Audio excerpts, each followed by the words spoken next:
Yes, there was that. And there was that. And there is a Mavs loss, 111-99. The Sacramento Kings have swept the Mavericks. And in fact, in 3 games, the Dallas Mavericks have led the Kings for a combined 42 seconds. Ouch. I am Jeff Skin Wade. Joining us is Devin Harris. And then down from his broadcast position is Derek Harper. And Harp, I'll start with you.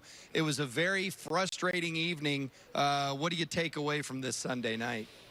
Well, a couple of things, Skin, to be quite frank with you. One, the Mavericks didn't shoot the ball well from the three-point line, and when they don't, every team in this league has a chance against them. And then I'll go right to the defensive side of the basketball. You just said 42 seconds is the only amount of time that the Mavericks have led against Sacramento. Sacramento shoots 48% from the field, 36% from the three-point line, a very respectable offense, and Dallas didn't have answers for them. They let a lot of guys get away from them on the offensive side of the ball. Yeah, and Devin, you know, you're looking down at this. Hart pointed out the three-point shooting, uncharacteristic turnovers. It's almost like what we expect when the Mavericks play Sacramento this year. You know, sometimes you just run into teams that just have your number. And I think, you know, with Sacramento, that's just the case. I mean, for whatever reason it is, they don't bring the proper disposition. They don't, you know, come really ready to play. But Sacramento, they thrive on a rat race type of a game, a pickup type of a game. And they've been allowed to do that. And obviously defensively, the Mavs didn't really come with their hard head tonight, but also usually when they couple that with the poor three-point shooting, it's going to be tough for them to win most games. Yeah, and I think that's where we need to go, Devin. Take a look at these numbers. I mean, the Sacramento Kings have not been a good defensive team. In fact, they've been the worst. Last in the NBA in points allowed, last in the NBA in defensive rating. But against the Mavericks, those numbers go way down. They allowed an average of 104. Harp, as you've seen these 3 games, and especially tonight, why do you think the Mavericks have not been able to score against a bad defensive team? I think you go to shot selection. I think if you saw Luka when he put the ball on the deck, he was able to get basically whatever he wanted. I don't think you can settle against a bad defensive team, and I thought we did. I know we are a heavy reliant three-point shooting team, but there are times where you can get whatever you want by just a little dribble penetration. You drive, you find somebody open on the inside, you kick to a very rhythm-type three-point shot. But you know, that's my question for the Mavericks is when they're not making threes, what do you do as a basketball team to be efficient and be good as an offensive team? Yeah, you got to make adjustments. Obviously, you know, we're not shooting the ball well from three-point range. Are you going to keep firing, or are you going to attack the paint, maybe get to the free throw line? And sometimes when your jump shots aren't falling, adjustments need to be made. And you know, it's a team that gives up pretty much whatever. So points in the paint could have been, you know, a way to go tonight. Just really live in the paint. Like I said, Luka can get in there whenever he feels necessary, and then you can get three-point shots from there. But you know, offensively, like I said, you got to break it down. You got to grind this team. You can't always take the first shot that comes available. You know, you have to work the ball around and really make them work defensively in order to get what you want. And let's face it, the other thing is that Sacramento is simply confident against Dallas.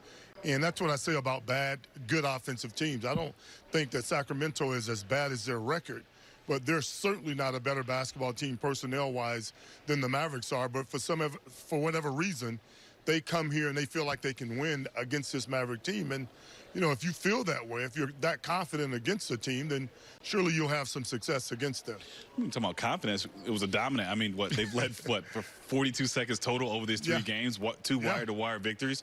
That's dominance over 3 games. So whatever they're doing is definitely working.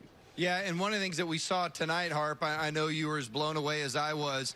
Marvin Bagley, if he can stay healthy, he's got a future in this NBA. He was really good tonight. Yeah, he makes them a different team because he brings a different dynamic to the game, if you would. Skin, you're talking about a guy that can face you up and knock down shots, can get around you. Excellent rebounder, so quick off the ground. You know, I think we forget because he's been so injured throughout his career. This guy was a lottery pick, so there's no questioning his ability. The only thing you can question about Bagley is whether or not he can stay healthy, because he certainly has the game and the skill set to be a special player in this league. And I think he had something low in the tank tonight going against a Luka Doncic, knowing, you know, the comparison's been there since draft night. And obviously, he came there ready to play, aggressive, and there was a lot of aggression out there tonight. Yeah, and let's think he's about not close to Luka, there. I know. I know he's not. But let's think about this, guys. I mean, you're talking about De'Aaron Fox and Harrison Barnes are not out there for Sacramento, and Buddy Hield and Marvin Bagley-Harp, they gave them a ton of offense for the Kings. Well, two guys that can score the basketball. I mean, you think about Buddy Hield. He's the guy, you said it on the broadcast, that can score the basketball and is capable of exploding. 16 points a game, 39% from the three-point line. He's on the floor to let it fly anytime he wants. He has that dark green light. And tonight, with all of the injuries that you alluded to, somebody had to step up for Sacramento, and he was able to do it along with Mr. Bagley. Yeah, I mean, he hasn't seen a shot he hasn't liked. I mean, he gets them up regularly, and tonight was no different. But he had to be aggressive. Like I said, with those guys out, somebody had to score. He took advantage of the opportunity tonight. And, Buddy is a great shooter and a good player. And obviously, the big shot to kind of put the game out of reach. But, yes, he kind of settled that team down a little bit, especially in that third quarter when things kind of got out of hand. They looked to him to kind of, settle them down and get some good shots, and he did a good job of that. And you know what, Skin? I think we have to give DeLon Wright a lot of credit, because I think his steadiness as a point guard really settled this team down. Sacramento, when Dallas was trying to make a run, he made some huge plays and some good decisions down the stretch. Showed a lot of poise as a player. Yeah, and we were talking about this when I got up here, Devin. You're like, there's a couple guys down there in Sacramento that wanted to have a good night, and Wright was certainly one of those guys. A lot of guys that are happy with those 3 victories tonight. Barnes and as well as DeLon Wright as well. But like I said, sometimes teams just have that number. Mavs didn't come out with a great effort tonight. Back to back, you can make excuses a lot of different ways, but you got to pick yourselves up and try to get ready for another one.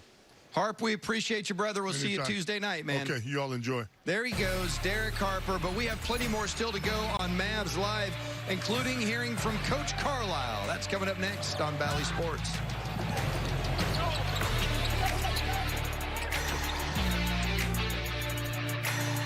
Mavs Live on Bally Sports is brought to you by Frontier Communications.